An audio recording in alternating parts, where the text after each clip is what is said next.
ډېر وږی چینجی.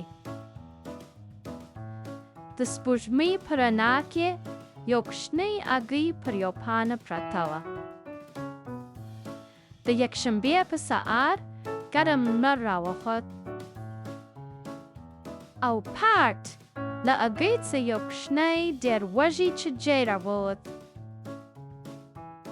هغه د خوراک په لټه سو. د دوشنبې په ورځ یو سیب وخوړه خو لا هم وږی و. د ششنبې په ورځ دوه ناک وخوړه خو لا هم وږی و. د چهارشنبې په ورځ درې الوچې وخوړه خو لا هم وږی و.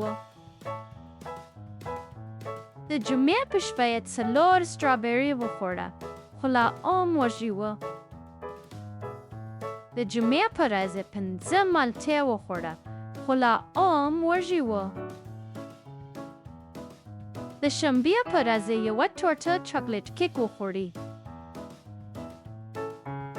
یو آیسکریم، یو ترشي، یوه ټوټه د سویس پنیر، یوه ټوټه سلامي، یوه لالیپاپ، یوه ټوټه د چیری پای، یوه ساسج، یوه کپ کیک او یوه ټوټه د هندوانه یې وخوړه.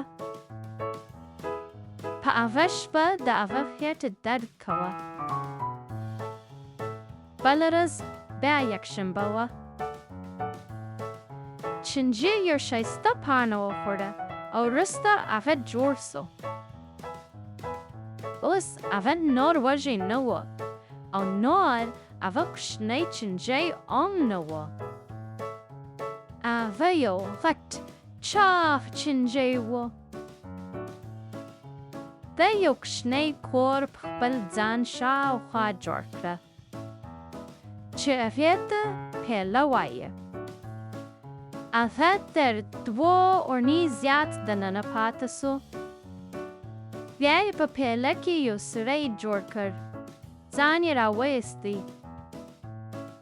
هغه یو ښایسته کمپلي جوړ سوی و.